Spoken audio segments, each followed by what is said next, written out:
बिस्मिल्लाहिर्रहमानिर्रहीम। अस्सलाम वालेकुम।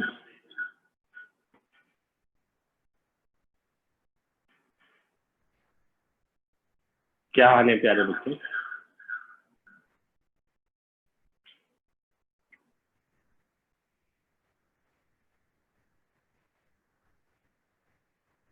आपको मेरी आवाज आ रही है?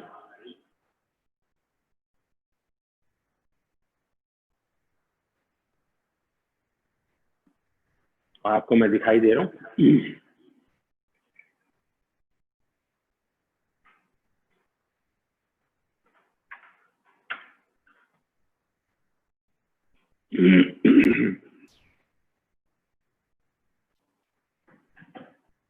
जी जनाब।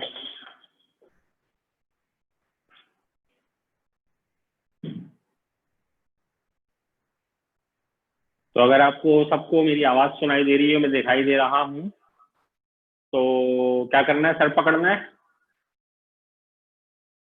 Yes, good. तो आज की क्लास में हम इंशाल्लाह पढ़ेंगे कूलम्स लॉ। और कूलम्स लॉ कौन सा चैप्टर है? आपको हमने बताया था चैप्टर नंबर 12, जो कि सेकेंड फिजिक्स का सेकेंड चैप्टर है, दैट्स कॉल्ड इलेक्ट्रोस्टैटिक्स। इलेक्ट्रोस्टैटिक्स का मतलब क्या हुआ? Electro means charge and statics means movement.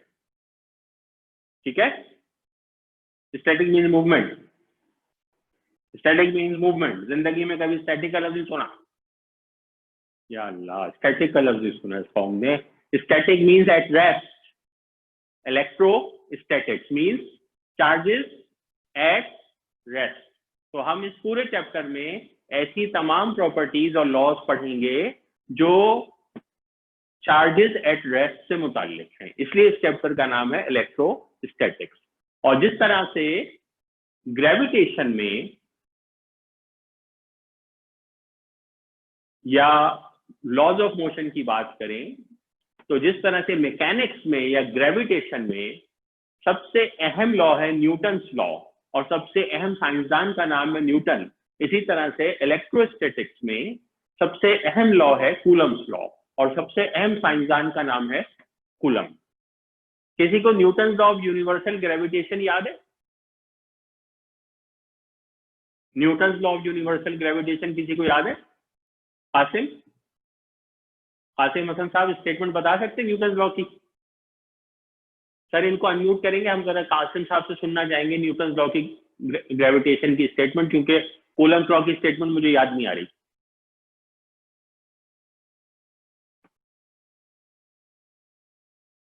Qasim Hasan साहब।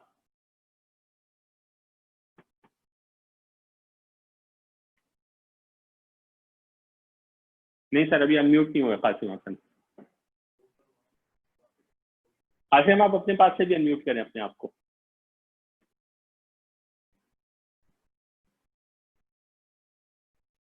नहीं हो सकते sir.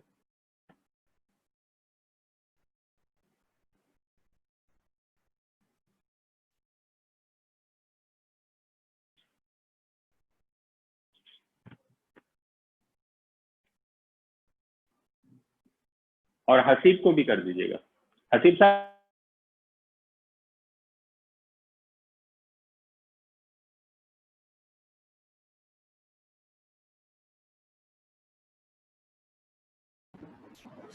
Yes, sir. Hello.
Unmute कराएगा, चुप करे वहीं जो आने कोई जो सवाल सर अनम्यूट कराएगा सब ये आवाज नहीं दिया।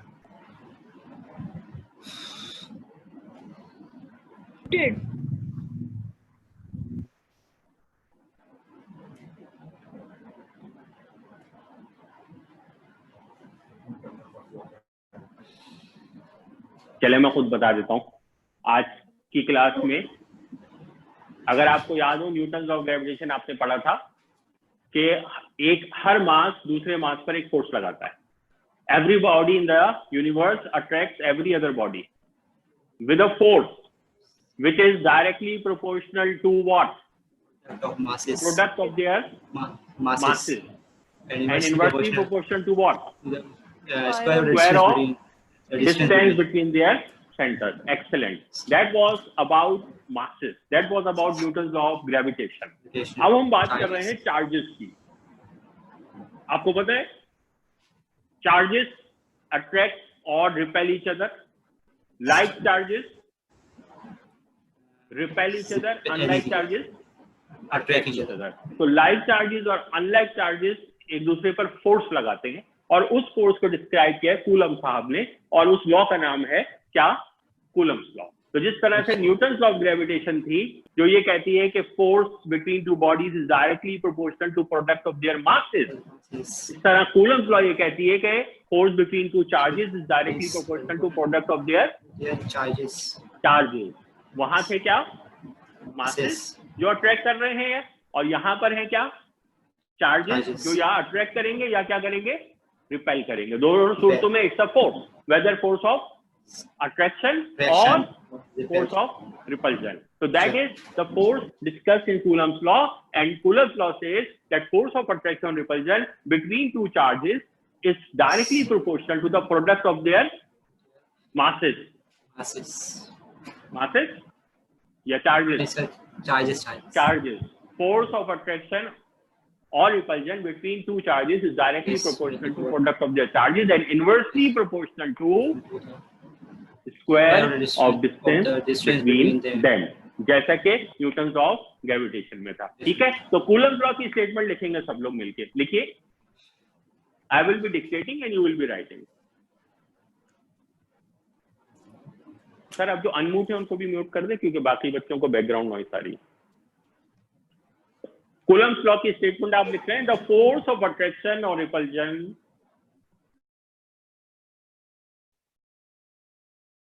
the force of attraction or repulsion between two point charges is directly proportional to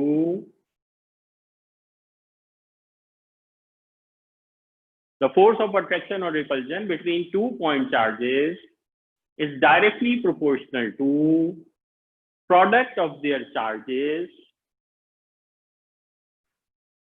directly proportional to product of their charges and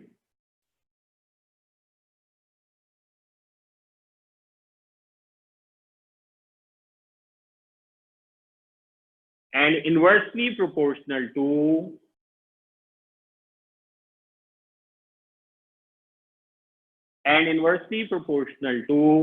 square of distance between them. Inversely proportional to square of distance between them.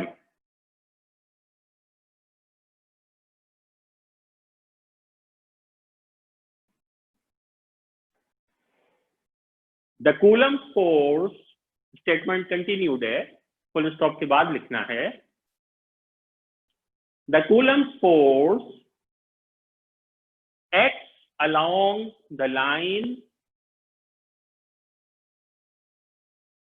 Coulomb's force acts along the line joining the two charges. Coulomb's force acts along the line joining the two charges. Inverted commas closed. और inverted commas open कब हुए थे? तो पहले उनको open करें statement के शुरू में और एंड पर क्लोज करें. ठीक है, मैं स्टेटमेंट रिपीट कर रहा हूं ताकि कोई अगर पॉइंट मिस हो गया आप करेक्ट कर लें. द फोर्स ऑफ अट्रैक्शन और repulsion between 2 point charges is directly proportional to product of their charges and inversely proportional to square of distance between them. Coulomb's force acts along the line joining the two charges. Agreed? Statement समझ आई? Good. Mathematical expression. Next heading है mathematical expression. जब भी हम कोई law पढ़ेंगे हमेशा उस law की एक मैथमेटिकल एक्सप्रेशन होगी. एक स्टेटमेंट होगी, एक उसकी मैथमेटिकल एक्सप्रेशन होगी और फिर उसकी एक्सप्लेनेशन होगी. तो अब हमें इस लॉ की मैथमेटिकल एक्सप्रेशन बनानी है कि मैथमेटिकली ये लॉ क्या कह रही है, ये लॉ किसके बारे में बात कर रही है. What is it talking about? The law is talking about what? Coulomb's force की इक्वेशन बनानी है हमें कि कूलम्स लॉ किसके बारे में बात कर रही है. कूलम्स लॉ मास के बारे में बात कर रही है. एग्री? यस? नहीं, दिमाग नहीं चल रहा, खाना वाना नहीं खाया है. कह रहे हैं हाँ, कूलम्स फोर्स में मास का तो कोई जिक्र ही नहीं है भाई दूर दूर तक. तो कूलम्स फोर्स किसी मास के बारे में बात नहीं कर रही. कूलम्स फोर्स किसके बारे में बात कर रही है? कूलम्स लॉ किसके बारे में बात कर रही है? मास के बारे में बात कर रही है? नो. वॉल्यूम के बारे में बात कर रही है? नो. डेंसिटी के बारे में बात कर रही है? नो. फोर्स के बारे में बात कर रही है? नो. ये भी कह दिया नो. फोर्स के बारे में बात कर रही है? यस. तो कूलम्स फोर्स में एफ का जिक्र आएगा, फोर्स का जिक्र आएगा और कूलम्स लॉ की इक्वेशन में चार्जेस का जिक्र आएगा. तो सबसे पहले हमें इमेजिन करना होगा टू चार्जेस. तो मैथमेटिकल एक्सप्रेशन हमेशा जब बनाई जाती है तो पहले इस तरह लिखा जाता है कि हर चीज को डिफाइन किया जाता है कि आप जो इक्वेशन में लिखने वाले हैं उससे आपकी क्या मुराद है. मसलन ये कि आपको दो चार्जेस की बात करनी है तो Q1 की बात करनी है और किसकी बात करनी है? Q2 की बात करनी है. तो पहले आपको बताना होगा कि Q1 कौन है और बताना होगा कि Q2 कौन है, क्योंकि ये आप जानते हैं कि Q1 Q2 कौन है. एग्जामिनर नहीं जानता, एग्जामिनर भी जानता है लेकिन उसे ये नहीं पता कि आप जानते हैं या नहीं जानते. तो पहले आपने उसको बताना है कि हम जानते हैं कि Q1 से क्या मुराद है और हम जानते हैं कि Q2 से क्या मुराद है. तो ऑलवेज जब भी आप कोई लॉ डिस्क्राइब करते हैं देखिएगा कि पहले आप बताते हैं और ये वो कंटेंट होता है जो अमूमन स्टूडेंट याद नहीं करते या उनको समझ नहीं आता कि क्यों याद करें. लेकिन दिस इज वेरी इंपॉर्टेंट कि पहले आप डिफाइन करें कि Q1 कौन है, Q2 कौन है, इक्वेशन में F आने वाला है तो F कौन है. तो इन सब का नाम बताना है. देखिए ये बिल्कुल ऐसे मिसाल है जैसे आप अपने घर में हैं और आपके 3-4 दोस्त आए हुए हैं, आप ड्राइंग रूम में बैठे हुए हैं, अचानक आपके अब्बा बाहर से आते हैं तो आप उन्हें बताएंगे ना कि अब्बा ये काशान है, ये कामरान है, ये इरफान है. You have to define them. ठीक है, तो ये बताना जरूरी है और अगर आपने नहीं बताया तो गलत हो जाएगा. लेकिन एक डेरिवेशन में एक दफा बताना, यानी अभी हम डिफाइन करेंगे, आप देखिएगा डिफाइन करने के बाद 10 दफा आप Q1 Q2 यूज करेंगे, 10 दफा F यूज करेंगे.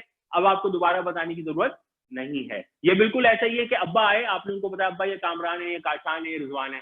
थोड़ी देर बाद अब्बा दोबारा आए, आपने कहा अब्बा इधर आए, ये कामरान है, काशान है, रिजवान है. तो अब्बा कहेंगे क्या हो गया भाई. तो बार बार नहीं बताना है लेकिन एक दफा जरूर बताना है. तो मैथमेटिकल एक्सप्रेशन लिखिए. सपोज, जो चीज समझना है उसको सपोज कर ले. Suppose there are 2 point charges Q1 and Q2. Suppose there are 2 point charges Q1 and Q2 placed at a distance of r, small r, placed at a distance of r from each other. Suppose there are 2 point charges Q1 and Q2 placed at a distance of r from each other.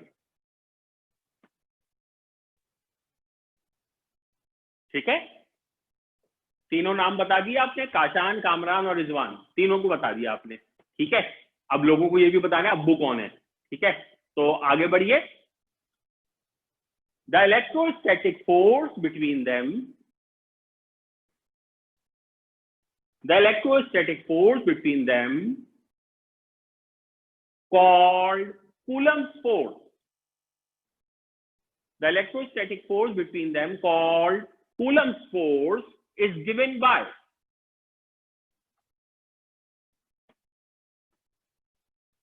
the electrostatic force between them called Coulomb's force is given by. तो अब हमने इस F को भी define कर दिया कि ये कूलम्स फोर्स है, ये इलेक्ट्रोस्टैटिक फोर्स है, इज गिवन बाय। तो इज गिवन बाय क्या, इस F के लिए हमें क्या इक्वेशन लिखनी है, दो इक्वेशंस लिखनी है, क्योंकि अगर आप गौर करें आपकी स्टेटमेंट में दो रिलेशंस बताई गई हैं, एक डायरेक्टली प्रोपोर्शनल और दूसरी इनवर्सली प्रोपोर्शनल। आप बोले मूट होंगे फिर भी मुझे आवाज आएगी, लेकिन अगर आप बोलेंगे नहीं तो मुझे नहीं पता चलेगा कि आपको समझ आ रहा है नहीं आ रहा। आपका जब होंठ हिलते हैं मुझे पता लग जाता है आप क्या बोल रहे हैं। ठीक है, हाँ, तो बोलना जरूर है। तो this force has two relationship, one is directly proportional and the other is inversely proportional. So this F is directly proportional to क्या, Q1 Q2, and this F is inversely proportional to क्या, R नहीं, R square. तो this F is inversely proportional to R square. तो दोनों equations one by one लिख लें। एक में लिखेंगे F is directly proportional to Q1 Q2, और दूसरी में लिखेंगे F is inversely proportional to R square. F is inversely proportional to R square। और फिर इन दोनों को कंबाइन करके एक इक्वेशन बनाएंगे, और वो क्या होगी, F is directly proportional to Q1 Q2 upon R square। Agree? F is directly proportional to Q1 Q2 upon R square। And we all know that sign of proportionality को जब sign of equality से change करते हैं, sign of proportionality को जब sign of equality से change करते हैं, यहाँ proportional to की जगह जब equal to का sign आएगा तो फिर क्या लगाते हैं, constant। excellent। और यहाँ जो constant है वो है कैपिटल K। तो बाकी इक्वेशन वैसी रहेगी, F की जगह F, Q1 Q2 upon R square की जगह Q1 Q2 upon R square, और कांस्टेंट की जगह K। तो इक्वेशन हो गई F is equal to K Q1 Q2 upon R square. ये हमारी पहली इंपॉर्टेंट इक्वेशन हो गई इस डेरिवेशन की, लिहाजा हमने इसको ब्लॉक कर दिया। F is equal to K Q1 Q2 upon R square, where K is a constant। तो K क्या है, देखिए फिर वही बात जो मैंने आपको बताई थी, हर वो टर्म जो हम यूज करेंगे उसका नाम बताना जरूरी है, वरना डेरिवेशन के मार्क्स कट जाएंगे। Q1 यूज किया बता दिया कौन है, Q2 यूज किया बता दिया कौन है, R यूज किया बता दिया कौन है, F यूज किया बता दिया कौन है। अब एक नया मेहमान आया है, काशान, रिजवान, कामरान पहले से बैठे हुए थे, ठीक है, अब रेहान भी आ गया, तो अब आपको बताना होगा ये कौन है, ये रेहान है। तो एक दफा इंट्रोड्यूस करना होगा। तो K इज द न्यू मेहमान, तो you have to define who is K, where K is the constant called, देखिए, where K is a constant called Coulomb's constant, where K is a constant called Coulomb's constant.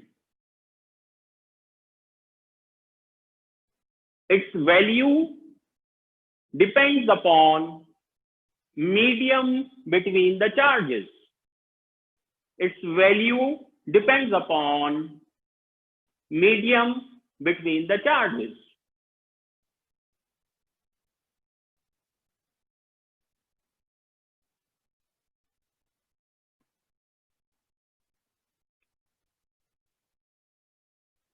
तो next सब heading है Coulomb's constant. ये जो कुछ हम अब लिख रहे हैं ये एक्सप्लेनेशन की हेडिंग है। मेन हेडिंग है एक्सप्लेनेशन। एक्सप्लेनेशन में पहली सब हेडिंग थी मैथमेटिकल एक्सप्रेशन और दूसरी सब हेडिंग है कूलम्स कांस्टेंट। ये सब कूलम्स लॉ की एक्सप्लेनेशन है। तो एक्सप्लेनेशन में पहली सब हेडिंग मैथमेटिकल एक्सप्रेशन और दूसरी सब हेडिंग हम डालेंगे कूलम्स कांस्टेंट। तो कूलम्स कांस्टेंट क्या है? K is a constant called Coulomb's constant. Its value depends upon what? Medium between the charges. Its value depends upon medium between the charges. तो charges के दरमियान जो medium किसे कहते हैं? What is medium between the charges? What do you mean by medium between the charges? दो charges उनके दरमियान medium. English medium, Urdu medium. कौन सा medium? English में बातें करते हैं वो या पश्तो में बातें करते हैं, फारसी में बातें करते हैं? Medium से क्या मुराद है? नहीं, कुछ और होता है। अच्छा, तो मीडियम बिटवीन द चार्जेस से मुराद जी एमन आगा बताएंगी। सर एमन आगा को अनम्यूट किया जाए।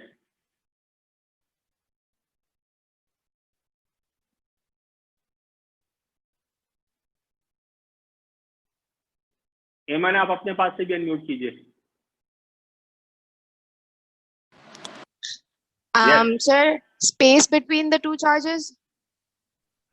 You're close. थोड़ा सा और सोचिए। Medium between the charges. Distance between Is the it charges? the space between the two charges Or the environment between it? Okay, closer. जैसे आप कमरे में बैठे हैं, तो आप हैं, you are one of the charge suppose, और आपकी अम्मी भी बैठी हैं, तो आपके बीच में कुछ है ना, वो कुछ क्या है? उसे कहते हैं medium. Yes, excellent. Space filled with something. तो दो चार्जेस के दरमियान जो स्पेस है वो किस चीज से फिल्ड है? What is filled between in the space between the charges? So whatever material is filling the space between the two charges, that is called medium between the charges. तो ये लफ्ज मीडियम बार बार आता है बिटवीन द चार्जेस, आप बचपन से सुनते आ रहे हैं, लेकिन इसको थोड़ा सा माइंड में कॉन्सेप्ट क्लियर लेके चलना चाहिए। तो मीडियम बिटवीन द चार्जेस से मुराद क्या है कि दो चार्जेस के दरमियान जो स्पेस है वो किस चीज पे मुश्तमिल है, वो क्या है? जैसे दो मछलियां पानी में हैं, तो what is the medium between them? उनके दरमियान जो स्पेस है that is filled with what? With what? With water. That's the medium between the मछलीज। तो मीडियम बिटवीन द टू मछली इज वाटर। इसी तरह से दो पकौड़े हैं, कढ़ाई में तल रहे हैं, तो the medium between the to pakora is the oil.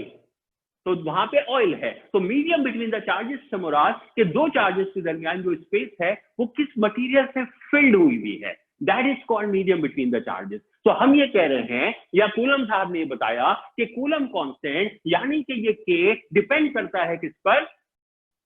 Medium between the charges पर। इस बात पर डिपेंड करता है, यानी ये के है, के इज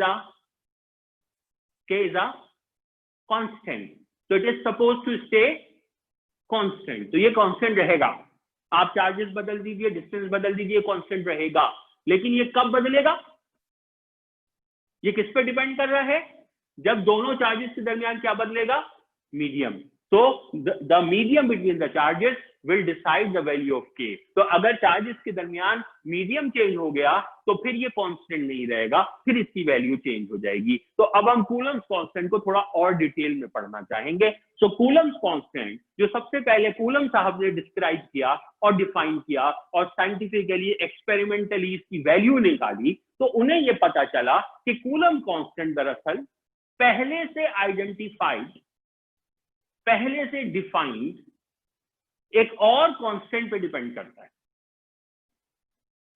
कूलम्स कांस्टेंट सबसे पहले कूलम साहब ने डिफाइन किया, इस लॉ के तहत डिफाइन किया, इसकी वैल्यू उन्होंने साइंटिफिकली निकाल के प्रूफ की। लेकिन जब इसकी वैल्यू आ गई तो पता चला कि it is actually linked to another constant which was already described and defined in science, and that another constant was represented by epsilon, और उसका नाम है परमिटिविटी ऑफ द मीडियम।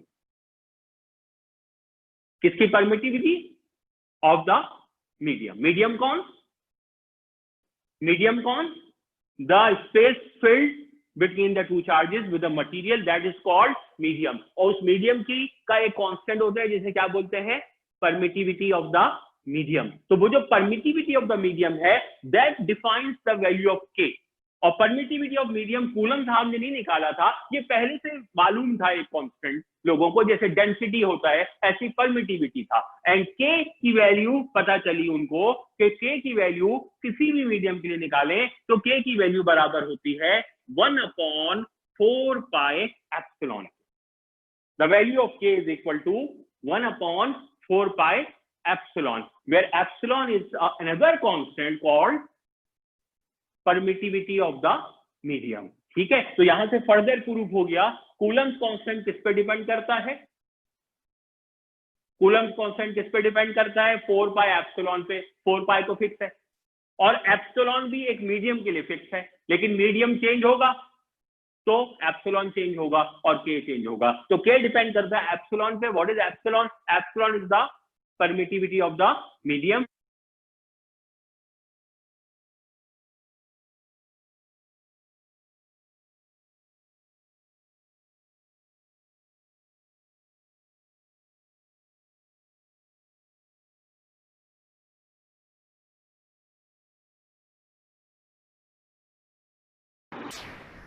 नहीं आई? ओके,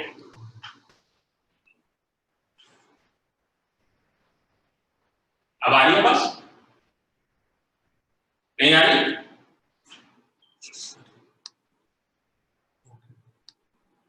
ओके, तो can you hear me now?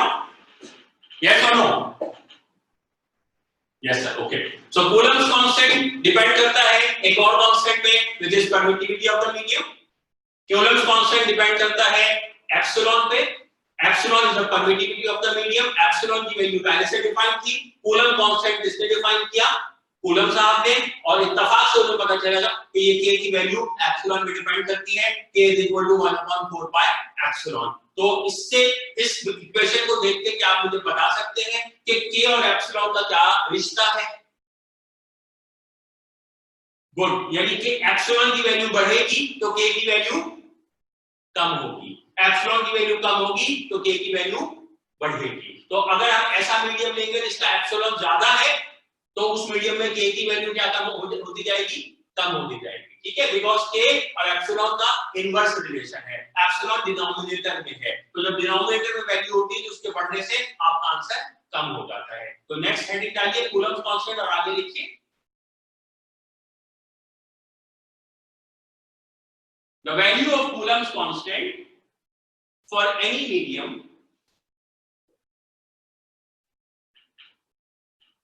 the value of Coulomb's constant for any medium is given by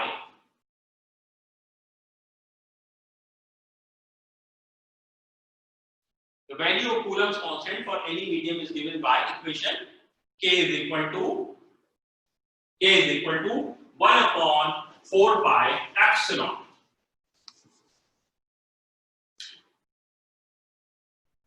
K is equal to 1/4 pi epsilon.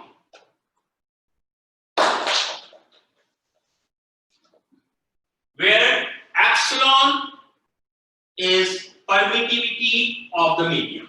Where epsilon is permittivity of the medium. K is equal to 1/4 pi epsilon, where epsilon is permittivity of the medium.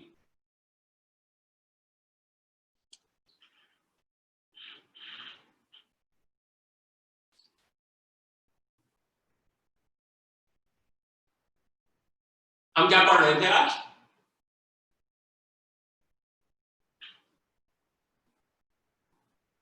क्या शुरू किया था? कुछ याद है? भूल गए? Coulomb's law. Coulomb's law में हमने कहा दो चार्जेस, उनके दरमियान लगने वाली फोर्स डायरेक्टली प्रोपोर्शनल होती है प्रोडक्ट ऑफ चार्जेस पे, इनवर्सली प्रोपोर्शनल होती है r²। यहां तक कहानी समझ आ गई थी? इक्वेशन बनाई तो एक साहब आ गए, उनका नाम है कूलम कांस्टेंट। अब हम इनकी बात कर रहे हैं। तो ये जो साहब है कूलम कांस्टेंट, ये डिपेंड करते हैं एक और साहब पर जिनका नाम है क्या? Permittivity of the medium, epsilon. तो k is inversely proportional to क्या? Epsilon. Are you with me? ठीक है, अब हम परमिटिविटी के बारे में बात करेंगे। तो परमिटिविटी क्या है? परमिटिविटी एक कांस्टेंट है। किसका कांस्टेंट है? Permittivity of the medium. किसका कांस्टेंट है? मीडियम का कांस्टेंट है। तो इसकी वैल्यू किस पे डिपेंड करती है? अच्छा, इसकी वैल्यू बहुत सारे मल्टीपल फैक्टर्स पे डिपेंड करती है, लेकिन सबसे आसान अल्फाज में मैं आपको समझाऊंगा, जो आपको ध्यान में रखना है वो ये, इसकी वैल्यू डिपेंड करती है कि मीडियम में नंबर ऑफ मॉलिक्यूल्स कितने हैं। तो जितने कम मॉलिक्यूल्स होंगे एप्सिलॉन की वैल्यू उतनी कम होगी, और जितने ज्यादा मॉलिक्यूल्स होंगे या जितने करीब करीब होंगे मॉलिक्यूल्स, एप्सिलॉन की वैल्यू उतनी ज्यादा होगी। So the lower the number of molecules, the lower the value of epsilon. सबसे जितने कम मॉलिक्यूल्स करते जाएं मीडियम के, उसके अंदर एप्सिलॉन उतना कम होता जाएगा। तो आपको कुछ अंदाजा है कि दुनिया में कोई ऐसा मीडियम जिसमें मॉलिक्यूल सबसे कम हो, बहुत ही कम हो, ना हो ही ना मॉलिक्यूल। तो जब मॉलिक्यूल हो ही ना, उसको क्या बोलते हैं? वैक्यूम। वेरी गुड, उसको क्या बोलते हैं? वैक्यूम या फ्री स्पेस, उसी को कहते हैं free space. So the lowest number of molecules is in which medium? Vacuum या फ्री स्पेस। तो lowest value of epsilon is for which medium? Vacuum या free space. So the least value of epsilon, least value of permittivity of a medium, अलग अलग medium है, हर medium का epsilon अलग है। एक मीडियम उसका एप्सिलॉन कुछ और है, दूसरे का कुछ और है, तीसरे का कुछ और है। आप दुकान पे जाते हैं, केक खरीदने के लिए, तो अलग अलग केक्स हैं। अब हर केक का क्रीम और चीज वैल्यू डिफरेंट है। आप कह रहे हैं इसका चीज ज्यादा है, इसमें चीज कम है, इसमें चीज और कम है, इसमें सबसे कम। तो आपको उस केक की तलाश है जिसमें चीज सबसे कम। खाना भी केक ऐसे लोग मुंह खोल के बैठे हैं जैसे भूख लग रही हो, तो एग्जांपल दे रहा हूं, खाने को नहीं कह रहा। तो डिफरेंट केक्स के लिए आप गए हैं, तो आपको उस केक की तलाश है जिसमें चीज सबसे कम हो। तो हमें उस मीडियम की तलाश है, जिसमें चीज सबसे नहीं, जिसमें पार्टिकल सबसे कम हो, एटम सबसे कम हो। उस मीडियम का नाम है क्या? फ्री स्पेस या वैक्यूम। और उसके लिए जब उसमें मॉलिक्यूल सबसे कम होंगे तो उसके लिए एप्सिलॉन की वैल्यू भी सबसे कम। तो the lowest value of epsilon, the least value of epsilon is for free space, for vacuum. और उस लीस्ट वैल्यू को फिर जाहिर किया जाता है एप्सिलॉन नॉट से। ये जो स्मॉल जीरो लगता है, ये स्मॉल जीरो है, इसे नॉट भी कहते हैं, and it represents the lowest value. So the lowest value of epsilon is epsilon naught. The least value of epsilon is epsilon naught. कहानी समझ आ रही है? Permittivity of a medium, permittivity her medium की अलग होती है। Permittivity एक constant का नाम है। अलग अलग मीडियम का नाम क्या हुआ? Free space, air, oil, water. तो सबका, ऑयल का, वाटर का, फ्री स्पेस का, हर चीज का के लिए एप्सिलॉन अलग होगा। लेकिन सबसे कम एप्सिलॉन कहां होगा? जहां सबसे कम मॉलिक्यूल हो। सबसे कम मॉलिक्यूल कहां होंगे? फ्री स्पेस में या वैक्यूम में। तो फ्री स्पेस या वैक्यूम का एप्सिलॉन बराबर होगा किसके? एप्सिलॉन नॉट के। तो आगे लिखिए, द लीस्ट वैल्यू ऑफ, उसी हेडिंग में मेन हेडिंग हम कूलम्स कांस्टेंट एक्सप्लेन कर रहे हैं। The least value of permittivity of a medium, the least value of permittivity of a medium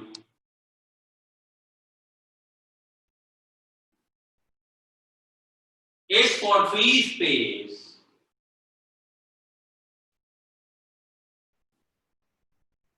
the least value of permittivity of a medium is for free space and is given by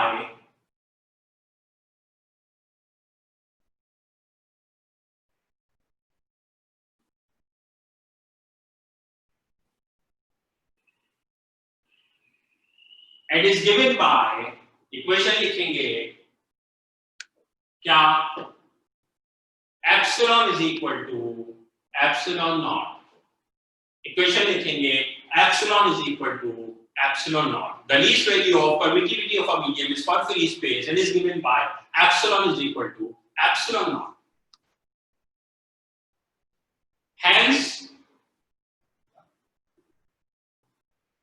Hence the value of Coulomb's constant for free space will be. Hence the value of Coulomb's constant for free space will be.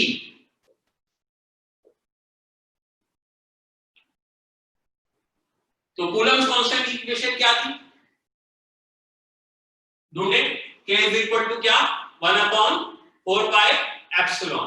तो free space के लिए equation क्या हो जाएगी? Free space के लिए equation क्या हो जाएगी? k is equal to 1/4 pi और एप्सिलॉन की जगह क्या आ जाएगा? Epsilon naught. इक्वेशन होगी k is equal to 1/4 pi epsilon not. ये किसके लिए k है? This is the value of k for free space. This is the value of k for free space. ठीक है? अच्छा, आपको मैंने बताया कि जब कूलम कांस्टेंट डिस्कवर हुआ तो उससे पहले एक और कांस्टेंट डिस्कवर हो चुका था जिससे कूलम कांस्टेंट का रिलेशन मिला, और वो था परमिटिविटी ऑफ मीडियम। और परमिटिविटी ऑफ मीडियम की लीस्ट वैल्यू है किसके लिए? फ्री स्पेस के लिए। तो क्योंकि वो पहले से डिस्कवर्ड था लिहाजा उसकी वैल्यू भी पहले से पता थी, तो एप्सिलॉन नॉट की यानी फ्री स्पेस के लिए परमिटिविटी की वैल्यू पहले से पता थी, और वो वैल्यू थी क्या? Is equal to 8.85 into 10 power minus 12। 8.85 into 10 power minus 12। ठीक है, ये वहां पे जाके लिख लें आप ऊपर जहां पे एप्सिलॉन नॉट लिखा था। Epsilon is equal to epsilon naught is equal to 8.85 into 10 power minus 12।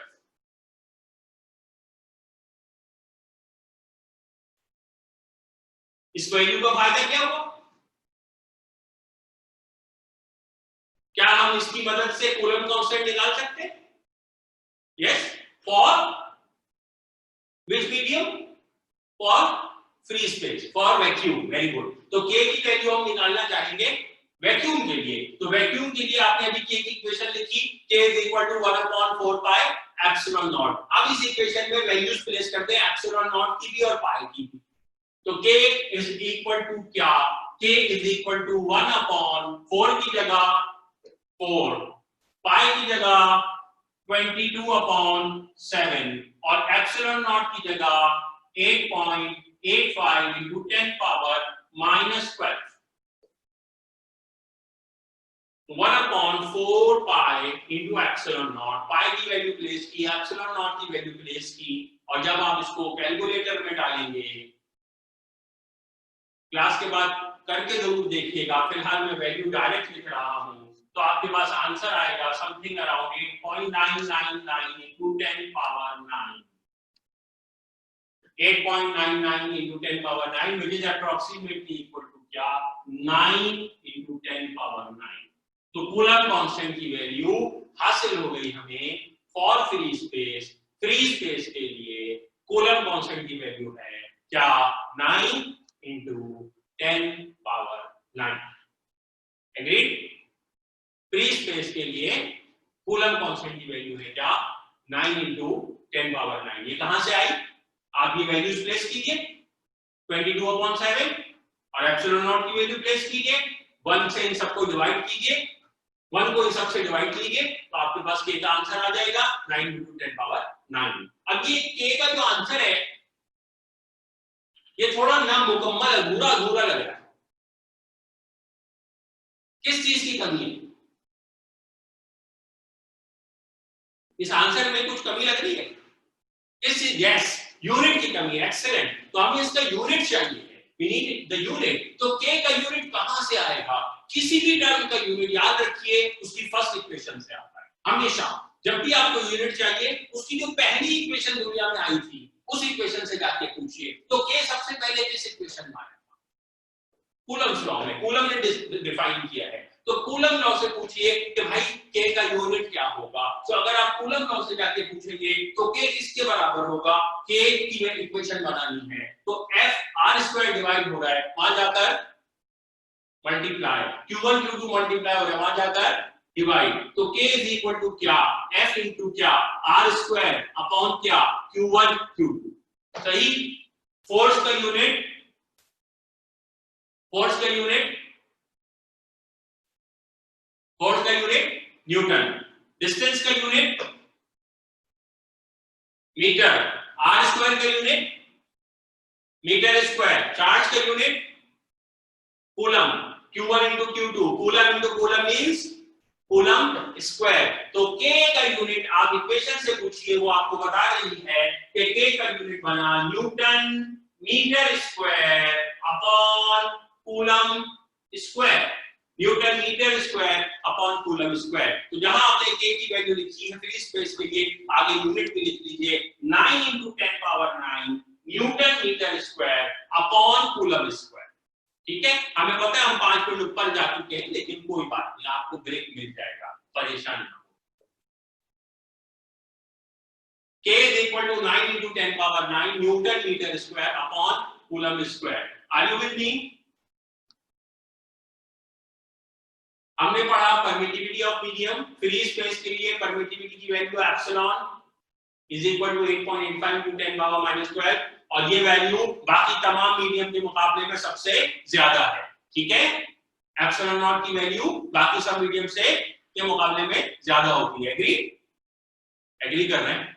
सोच नहीं रहे, नाश्ता नहीं किया, खाना नहीं खाया, अम्मा पर भूखा रखा हुआ है। एप्सिलॉन की वैल्यू बाकी सब मीडियम के मुकाबले में सबसे फ्री स्पेस में सबसे कम होती है। Epsilon naught is the lowest value of permittivity of any medium and this is for free space. तो epsilon naught से आपने free space के लिए K की इक्वेशन बनाई, 1/4 pi epsilon naught की वैल्यू प्लेस की, K का आंसर आ गया 9 into 10 power 9 newton metre square upon coulomb square. ये K 1/4 pi epsilon naught जो है ये क्यों निकाला हमने, कौन सी इक्वेशन में K आया है? कूलम ब्लॉक की इक्वेशन में। तो क्या मैं फ्री स्पेस के लिए F की कोई नई इक्वेशन लिख सकता हूं? Can you guide me, can you help me? तो मुझे F की एक नई इक्वेशन लिखनी है फॉर फ्री स्पेस, क्या चेंज होगा वहां पर?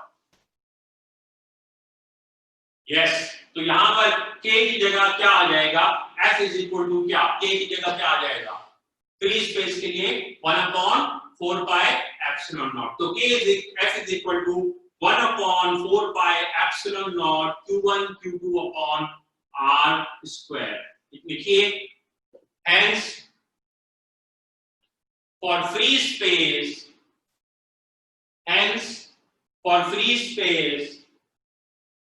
Coulomb's force can be written as, hence for free space Coulomb's force can be written as, equation आपके पास है क्या? K की वैल्यू प्लेस कर दें, F is equal to 1/4 pi epsilon naught Q1 Q2 upon R square। F is equal to 1/4 pi epsilon naught Q1 Q2 upon R square, और इस equation को block कर लीजिए। ठीक है, इस इक्वेशन को ब्लॉक कर लीजिए। आज आपको जब शाम में फारिग हो आप लेट इवनिंग, तो आप ये पूरा जो कुछ हमने पढ़ा है इसको याद करेंगे। कल हम इसे कंटिन्यू करेंगे, यहीं से कूलम्स लॉ अभी कंप्लीट नहीं हुई है। कल की क्लास में will do it further and we will learn Coulomb's constant for other medium. ठीक है, आज की क्लास में कोई चीज समझ ना आई हो तो आप यू कैन डिजिटली आप you can raise hand and I can try to answer your question now. Everybody is good? सब समझ आ गया? एक्सीलेंट। अगर इसके अलावा वैसे मैं आपको ऑप्शन बता रहा हूं, अगर आप डिजिटली पूछ सकते हैं बहुत अच्छा है, नहीं पूछ सकते you can always send your query on the WhatsApp after the class. तो फिर जब मौका होगा कोशिश करेंगे आपका आंसर उस पे व्हाट्सएप पे एक्सप्लेन कर दिया जाए। ठीक है, तो यहां तक आज की क्लास है, इसको आज ही फेयर करना है और याद करना है। मैंने आपसे कहा था मैं रोजाना काम दूंगा 20 से 25 मिनट का, ये आज ही आप वर्ड बाय वर्ड याद करेंगे और 15 मिनट में याद हो जाएगा। That is my promise. 15 minute से ज्यादा नहीं लगेगा। कोई बहुत कुन जहन हुआ, बादाम नहीं खाता हुआ तो 20 मिनट लगेंगे, वरना 15 मिनट में याद हो जाएगा। ठीक है, तो इसको आज ही याद करना है ताकि कल की क्लास में जब हम आए तो ये सब आपको अच्छी तरह से याद हो। एग्री? थैंक यू, अल्लाह हाफिज।